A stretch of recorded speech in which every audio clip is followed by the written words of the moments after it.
이게 26살. 와, 김해남님이 주신 사연입니다. 사연자 호칭을 이렇게 김해남으로 해달라고. 김해남이 아니라 김해에 거주하고 있어서 김해남입니다. 그죠? 김해에 거주하고 계시는 남자분. 죄송합니다. 김해남님이 아니라 죄송해요. 네, 제가 제가 이런 센스가 또 없어가지고. 네, 김해남님이 아니라 김해남님입니다. 근데 26세예요. 네. 그러니까 이게 MZ세대까지도 Z세대죠, 이분은. 그렇죠. 근데 이분은 참 정말 대단합니다. 내용을 살펴보면요. 저는 김해에 거주하고 있고 부산 북구에 직장이 있는 26살 사회 초년생입니다. 김해남입니다. 월 실수령이 230이고 1년 동안 적금과 주식 투자로 3천만 원 정도 자산을 모았습니다. 군대 다녀오고 대학 졸업하고 사회 나와보니 집값이 너무 천정부지로 치솟아서 저처럼 막 취업한 사회초년생은 이 집값 마련에 가능한 것인가. 정말 허무감이 가득합니다. 부산에 내 집 마련을 하고 싶은 꿈이 헛된 것인가 하는 생각도 듭니다. 신사임당 채널과 다른 전문가분들 얘기를 듣다 보니 힘든 상황 속에서도 무언가 할 수 있는 방안이 있지 않을까, 뭔가 해야 되지 않을까 이런 생각이 듭니다.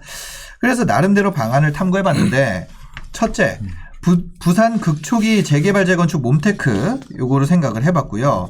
그런데 이게 부산 지역 재개발 재건축 프리미엄이 생각하기에 너무 높아서 가진 게 시간밖에 없는 초년생은 시드를 더 모아서 아예 극초기로 몸테크를 시도해볼 만하지 않을까 하는 생각도 들고요.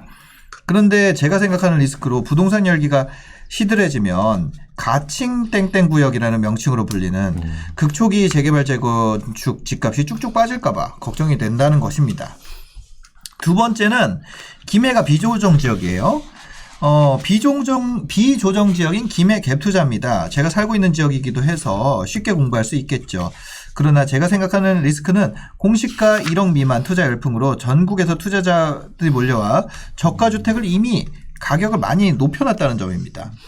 11월부터 미국에서 테이퍼링을 하고 우리나라도 금리 인상과 강력한 대출 규제가 겹치다 보니 매물이 쌓이고 있다, 호가가 낮아지고 있다 하고 있는 무서운 뉴스들이 많이 나와서 괜히 적은 시드머니로 무리하는 게 아닌가 하는 생각도 듭니다. 경험 많으신 전문가분들의 소중한 조언을 듣고 싶습니다. 이렇게 보내주셨는데 실제 3천만 원 가지고 지금 투자가 가능할지 어떻게 할지 요런 거거든요. 네. 요거는 딱 그 위드시맨님이라고 써주셨어요. 네. 이번에 출연하시는 위드시맨이 소액 투자 전문가라는 말씀에 사연 올려봅니다. 이렇게 딱 지명해서. 네. 일단은 뭐 같은 김해 부산권에 거주하고 계신 분이라 더 반갑고 네네. 사실 놀랐어요.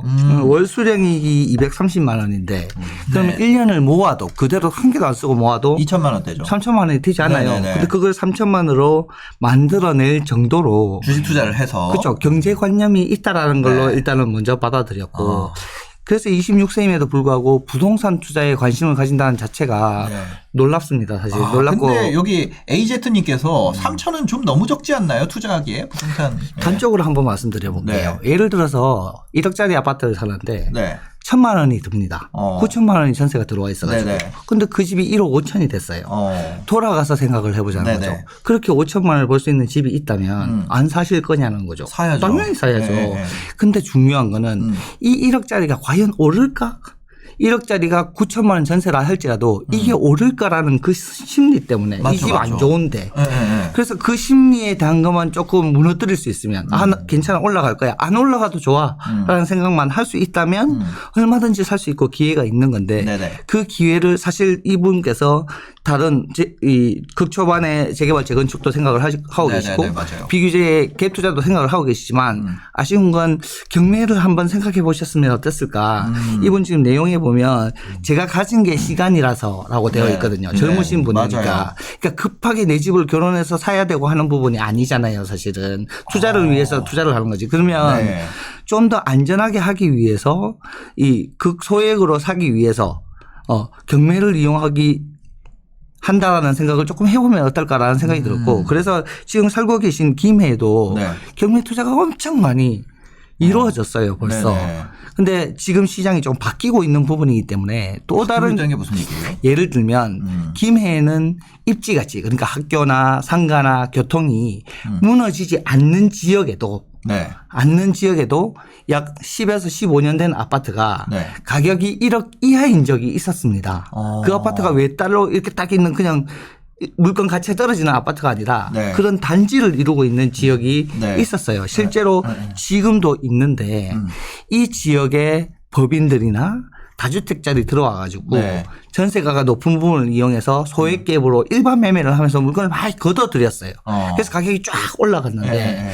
지금 잘 보시면 법인이나 다주택자에 대해서 지금 하고 있던 취득세 중과 제외 공시가격 1억 이하에 대한 취득세 중과제를 네. 하지 않을 수도 있다라는 법안을 발의하고 있지 않습니까? 네, 맞아요. 그걸 본 이 법인이나 다주택자는 쉽게 추가적인 그 주택을 매수하지 못하게 돼요. 맞죠. 그럼에도 네. 불구하고 공시가격 1억 이하의 아파트는 지금도 여전히 있고 경매에 계속 나오고 있다는 거예요. 네네. 근데 이분은 김해남님께서는 네네. 그분들보다 훨씬 좋은 조건을 가지고 계세요. 예를 들면 네. 지금 글에 안 나와 있지만 무주택이다라는 부분도 어느 정도는 유추를 해볼 수 무주택이라고 있고 생각이 되죠. 사회 초년생이다라는 부분에 조금 집중을 했을 때 네. 어쩌면 이 집이 생애 최초 주택일 수도 있겠다라는 생각도 사실 듭니다. 맞아요. 그죠? 그럼 이 두 가지는 이 다주택자와 법인들은 가지고 있지 않은 조건입니다. 그런데 이 조건을 쓰지 않고 일반 매매를 해버리게 되면 일반적으로 집을 사는 방법으로 하게 되면 네. 똑같은 영역 그러니까 똑같은 수준에서 집을 사게 된다는 거죠. 내가 가지고 있는 무기가 뭔지를 지금 아직 모르고 있다는 거죠. 그렇죠. 이분이. 그 무기를 활용을 하면 네. 집을 싸게 살 수 있는 부분이고 네. 특히나 이 싸게 살 수 있는 타이밍이 와야 되는데 네. 그 타이밍은 경매로 나오는 이 매물이 잘 낙찰이 되지 않는 순간 그러니까 많은 사람들이 받아가다가 그 많은 사람들이 받지 못하게 되는 순간 그때를 노려야 되는 건데 네. 그때가 어쩌면 그 대상자가 다주택자나 법인이었으니 네. 그들이 움직이지 못하는 지금 현재 타이밍이 김해 1억 이하의 물건에는 굉장히 좋은 타이밍이지 않나라는 생각이 개인적으로는 들고요. 네네. 네. 그 조금 사연을 보면서 경매로. 네, 말씀을 드리고 싶은 게 네. 그 1억 이하의 아파트 지금도 사실 김해 동을 거론할 수는 없지만 네. 구도심에 있는 몇몇 도시나 또 장류 신도시라고 있는데 네. 장류 신도시 안에 있는 소형 아파트들도 네. 1억대 초반의 아파트들이 있습니다. 네. 그 아파트의 현재 전세가율이 85%에서 90%까지 나와요. 근데 이게 예전부터 계속 90%가 유지되면서 네. 가격이 오를 때 이 전세가가 계속 따라 올라줬어요. 이렇게. 그 말은 높은 가격에도 그 전세를 살 만큼 충분히 여유 있는 세입자들이 계속해서 있다라는 부분을 지금 의미하거든요. 사실. 네네네. 근데 이 상황에서 이 1억짜리가 거의 실가에 그러니까 1억짜리면 1억에 다주택자가 사고 있었는데 네. 그 부분이 지금 당장 일어나지 않을 가능성이 굉장히 높다라고 저는 판단이 되는 거예요, 사실. 네. 그래서 그 부분을 이용을 하셔서 김해 쪽으로 투자를 하시는 부분도 저는 괜찮다라고 생각하고 안 오르면 어떡하죠? 이 투자라는 게 내가 사놓고 가격이 올라야 되잖아요. 그죠. 예전에 성준님과 이제 신사장님 방송할 때 흐르는 물건에 대한 부분도 이야기를 하셨잖아요. 네네네. 이게 매가 쭉 그냥 그대로 흐르면 그 투자 가치가 좀 떨어지는 것이 그 아니냐. 1억 이하에 그런 거 많다고.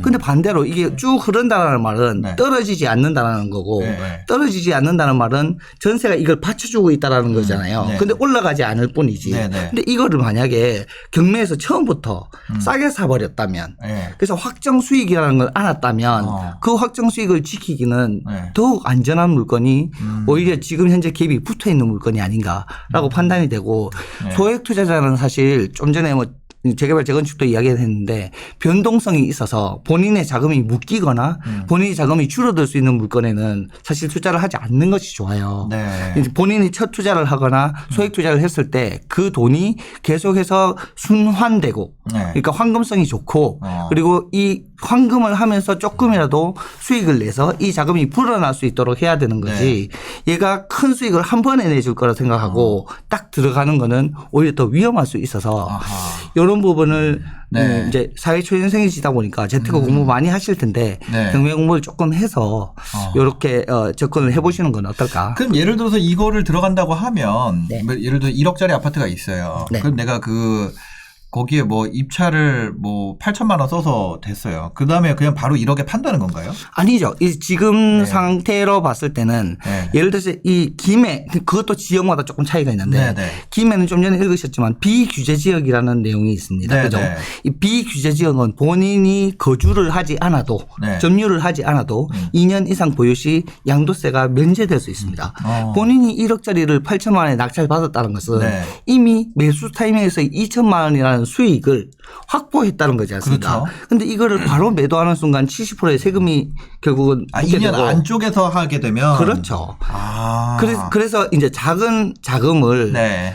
2년 정도 텀으로 돌리는 방식으로 진행을 하는 거죠. 그래서 네네, 보통 네. 어떻게 하냐면 한 개를 사고 한 1년 정도 지났을 때 이 집이 일시적 1가구 2주택이 가능할 때 네. 한 개를 더 사고 아하. 그러면 이 집을 산 지 3년 이내에 이 집을 팔면 되니까 네네, 비과세를 받고 네. 다시 이 집이 1년 됐을 때 한 개를 더 사고 두 개를 굴리는 거네요. 점점 이렇게 돌아가다 보면 네. 점점 본인이 가지고 있는 자금이 늘어난다는 걸 느끼실 거예요. 네네. 또 이분은 1년에 3천만 원씩 모으실 수 있는 그죠, 분이잖아요. 그죠, 이 점점 파일을 키워 나가게 되면 사실 큰 돈은 이 소액 투자에서 나오는 것이 아니라 네. 이제 자산이 어느 정도 큰 물건 3억, 4억짜리 물건이 크게 상승을 해주면서 사실 큰 돈을 벌게 되는 거잖아요. 근데 요즘 최근에 제 수강생들 중에 저희들 수강생들 중에 네네. 다른 데도 아니고 이 부산에 3억짜리 아파트를 2억 6,300만 원에 낙찰을 받았는데 90%가 되지 않아요. 2억 6,300만 원에 낙찰을 받았는데 네. 이 집이 당시 낙찰 받는 그 순간에 2억 5천이었어요. 전세가가. 네. 그런데 이게 전세가 없어지고 점점 학기 초로 다가올수록 이게 전세가가 2억 7천으로 올라버리는 거예요. 넘어가는 거죠. 본인은 2억 6,300만 원에 샀는데. 풀피잖아요, 풀피. 그렇죠. 이게 바로 그 물건 그대로 풀피를 어떻게 만들까가 아니라 이 변동성의 리스크에 결국은 투자를 하는 거거든요. 네네네. 그래서 그 변동성을 살려나가면 큰 수익을 낼 수 있는데 네. 경매라는 것이 한 가지 단점이 경락자금 대출도 나오지만 네. 이 전체 금액을 칠 수 있는 본인의 자금이 사실은 있어야 합니다. 세입자 맞출 때까지는 일단 그렇죠. 있어야 돈이 되죠. 있어야 되잖아요. 근데 이제 네. 이 3천만 원밖에 없는 상황이기 때문에 네. 이 물건을 본인이 경락대출을 받았을 때 본인이 3천만 원을 넣었을 때 딱 할 수 있는 세팅 그러니까 소유권을 이전할 수 있는 작은 물건을 처음 시작하는 거지 계속해서 그걸 하는 것이 아니라 이렇게 파일을 키워가지고 네네. 나중에 본인이 대출 요만큼 받고 아하. 3억짜리도 살 수 있도록 단계적으로 네. 올라가야 된다라는 거죠. 아까 전에 이제 얘기하실 때 이제 그 생초 조건 네. 얘기를 하셨는데 생애 최초 주택은 어떤 것이 장점이 있나요? 일단 첫째로 대출 이자가 그러니까 우대 금리가 있습니다. 생애 최초 주택 그렇죠. 대출 같은 지금 경우는. 정부의 흐름에 보면 이 변동금리 또는 금리가 네. 정부의 의지에 의해서도 조금 많이 움직이는 부분이 있거든요. 예를 들면 네네. 유동성이 너무 많으니까 이 유동성을 줄이기 위해서 돈을 은행으로 다시 들고 들어와야 되겠는데 네네네. 저 사람들이 돈이 들어오게끔 하려면 이자를 많이 줘야 들어올 거니까 네. 들어오게 하는 대신 그 예대 마진율 때문에 예금 금리보다 조금 더 높은 이 코픽스 금리를 쓰면서 이 변동금리가 올라가는 거잖아요. 네네. 결국 이게 정부의 의지와도 관련이 있다라고 이야기를 하는데 그 정부 의지 안에 전세 자금 대출이나 네. 서민을 위한 주택 마련 대출에는 오히려 복지적인 차원이 많아요. 네네. 그 중에 생애 최초 대출은 금리가 약 0.5에서 한 1% 정도 싼 걸로 저는 알고 있고요. 알고 있고. 그건 생애 딱 한 번입니다. 네. 그리고 두 번째가 수도권의 6억 이하 그리고 지방의 3억 이하의 물건에 대해서 네. 취득세가 감면됩니다. 취득세 1.1%인데 더 감면을 네, 된다고요? 일단은 3억 이하면 지방 김해의 3억 이하면 네네. 50%가 감면이 되고 아. 그러면 0.55%가 네네, 되죠. 그죠. 1억 이하면 시가 1억 이하면 취득세를 받지 않습니다. 취득세 안 내고 들어가는 면제가 됩니다. 그러면 오히려 다주택자는 네. 그 1.1% 그러니까 12%를 피하기 위해서 네. 이 1.1%짜리를 막 하고 있을 때 네네. 본인은 0.5% 0%. 0%가 될 수 있는 집도 네네. 본인한테는 있다는 거죠. 네. 그런 강점을 이용을 하면서 경매를 이용하면 굉장히 좋고요. 그 이익 내가 0%나 0%대 취득세로 살 수 있는 권리를 돈으로 바꿔야겠네요. 그렇죠. 한 번은. 그렇죠. 그걸. 그러니까 본인이 예를 들어서 1억짜리를 네. 다른 사람들은 8천만 원을 쓸 때 네. 본인은 8,100만 원을 쓸 수 있는 이유가 그러니까요. 이미 들어갈 때 본인은 할인을 받기 때문에 내가 100만 원을 더 높게 쓴다 할지라도 이 사람들의 기대 수익률과 본인의 기대 수익률이 다르지 않다라는 거죠. 그게 경매에서 이길 수 있는 방법이에요. 네, 네. 좀 제가 좀 알겠습니다. 추가적으로 좀 말씀을 좀 드린다면 네네. 이분의 이제 조건이 무주택자라는 건데 어쨌든 지금 3천만 원 가지고 네. 이거를 이제 어떻게 활용할 것인가에 대한 이제 고민을 하고 있는 건데 네네. 진짜 이분은 투자까지 염두를 해두고 있는 상황이잖아요. 맞아요. 근데 이제 경매를 해서 낙찰을 받게 된다면 일반 네. 가격 매매 가격보다는 더 저렴하게 낙찰받을 수 있고 네. 그러다 보니까 또 낙찰받고 나서 이분 같은 경우에는 나중에 이제 소위 말하는 전세를 이렇게 세팅을 이렇게 함으로 인해서 네. 자기 어떤 그 대출 담 부분을 또 이렇게 줄일 수도 있는 상황이잖아요. 예. 그러면서 어떻게 보면 1,000만 원, 예를 들어 1,000만 원 내지 2,000만 원도 싸게 받았어요. 받은 네네. 상황에서 2년 뒤에 오르지 않는다 하더라도 네. 결과적으로 결과적으로 이 사람은 2,000만 원, 1,000만 원, 2,000만 원 싸게 받았으니 네. 이 차익에 대한 부분에 있어서 양도소득세에 대한 비과세를 받고 수익이 됐고 네네. 여기서 플러스 오르게 된다고 한다면 네. 그 오른 차익만큼에 대한 수익을 얻을 수 있기 때문에 어떻게 보면 부동산 경매를 활용을 해서 이렇게 이것도 무주택자가 활용할 수 있는 데 네. 있어서 어떤 그 중요한 어떤 그 전략 중에 하나가 될 수 있다. 네. 이거를 말씀드린 거고. 근데 그 전에 이제 이분이 또 고민했던 것 중에 하나가 그 극초기에 있는 제재예요. 네, 제거 네, 제도였거든요. 맞아요. 근데 사실 그 재개발 재건축 같은 경우에는 저는 입지도 중요하지만 속도가 굉장히 중요하다고 생각하거든요. 근데 이 속도는 부동산 상승장일 때는 속도가 굉장히 붙는 거예요. 왜냐하면 네. 조합에서 야 우리 으쌰으쌰 빨리 새 아파트 만들자 네. 하다 보니까 동일로 높아지고 계속 수준속도 빨라지다 보니까 빨라지면 그 제재했던 곳이 이제 조금 있으면 신축 아파트가 들어올 수 있는 시간이 점점 다가오는 거잖아요. 네네. 그냥 사람들이 매수 심리를 자극해가지고 이런 어떤 매수세가 들어오고 그러면서 매가가 상승하면서 네네. 지금 이제 상승장이다 보니까 이분은 이런 모습을 보이고 있거든요. 네네네. 근데 반대로 이 이후에 나중에 이제 이게 꺾이기 시작한다. 하락장으로 다시 전환되기 시작한다. 라고 했을 경우에는 그러면 실제 매수세가 들어왔던 속도가 굉장히 빠른 속도로 빠지면서 네. 또 빠른 속도로 빠질 뿐만 아니라 조합원들도 이제 지금 우리가 빨리 추진할 단계 아니야. 라고 하면서 속도가 이렇게 늦어질 수 있는 가능성이 있거든요. 네, 그러다 보면 이분 같은 경우는 보통 이제 극초기에 들어간다는데 네. 사실 아무리 빨라야 10년에서 15년이거든요. 네네. 그럼 중요한 거는 그 사이에 어떤 조합에 따라서는 실질적으로 그 구역에 따라서는 네. 중단이나 해제가 되는 경우도 있어요. 그럴 수 분명히. 있죠. 예. 근데 문제는 지금 현재 이분은 금액이 적기 때문에 최소의 자금으로 들어가려고 하다 보니까 어떻게 보면 극초기의 단계에 있는 물건을 보려고 하는 거고 근데 그 지역이 예를 들어서 중간에 뭐 수익성이 나지 않거나 그로 네. 인해서 수익성이 나지 않는 상황에서 조합원들끼리 충돌이 되면서 중단이나 해제가 됐을 경우에는 아하. 문제는 이제 하락장에서는 네. 절대 안 팔린다는 거죠. 그러면 자기의 의사 관계없이 네네. 계속해서 꾸준히 이제 멈테크를 해야 되는 그런 상황인데 저는 예를 들어서 뭐 극초기에 제재를 들어간다 했을 경우에는 이번처럼 시간적 여유도 있지만 네. 좀 그 자금적 여유도 있는 사람들 그래서 좀 장기 투자를 보고 접근하신 분들 같은 경우에는 네. 제가 좀 추천하지만 이분처럼 현재 지금 상승장만 보고 있는 봤던 상황이었고 좀 더 다르게 말하면 그 몬테크에 대해서 잘 모르세요, 이분은. 몬테크 얼마나 힘든지. 네. 네. 안 살아봤으니까. 아니, 그게 아니죠. 가격이 하락했을 때 보면서 내가 딴 집에 살고 있는, 네. 그런 어떤 소름, 그런 어떤 착잡함, 이런 것들을 못 느껴보신 거죠. 네네. 그래서 저는, 그렇게 됐을 경우에는 저는 이분이 시간이 다 많다고 했는데 이 시간을, 어떻게 보면 투자한 게 아니라 네. 이 시간을 내가 10년, 15년 동안 허비했구나. 이렇게 생각할 수 있다는 거죠. 그래서 첫 번째 방법은 저는 별로 이분한테는 좋은 방법이 아닌 것 같아요. 그죠. 저는 이분, 저라면, 저는 사실 제 의견은 그냥 재미로. 제가 느껴지는 건 이거예요. 이분이 실수령 230이잖아요. 근데 현재 3천만 원 1년 만에 모았단 말이에요. 그럼 30만 원 쓴다 그랬을 때 이분이 1년에 2천만 원 모았다고 봤을 때 주식 투자 수익률이 50%씩 나는 분입니다. 저는 이분 주식하는 게 나을 것 같아요. 아니, 그렇잖아요. 아니 주식 투자. 그러네. 그럴 수도 있겠네요. 왜냐면 월 실수령이 230 정도 되고 1년 동안 허리띠 졸라 매며 적금과 주식 투자로 현재 3천만 원 정도 자산을 모았습니다. 이 내용이 있잖아요. 저는 엄청난 능력인 것 같아요. 그래서 그 다음에 이분이 이런 거 있잖아요. 만약에 이분이 현금 흐름이 필요한지 아니면 시세 차익을 볼 건지 이런 것들에 대해서 확실히 좀 방향을 정하시고 만약에 내가 시세 차익으로 간다 그러면 주식 투자해도 될 것 같고 뭐 현금 흐름이 필요하다면 아까 얘기하신 거 1억 이하로 해가지고 생애 최초 대출 받아가지고 월세 세팅해서 좀 그걸로 뭐 좀 삶 즐기면 아니 그 월세 나오는 걸로 주식 투자해도 되죠. 이분은 그래서 그런 것도 좀 낫지 않을까?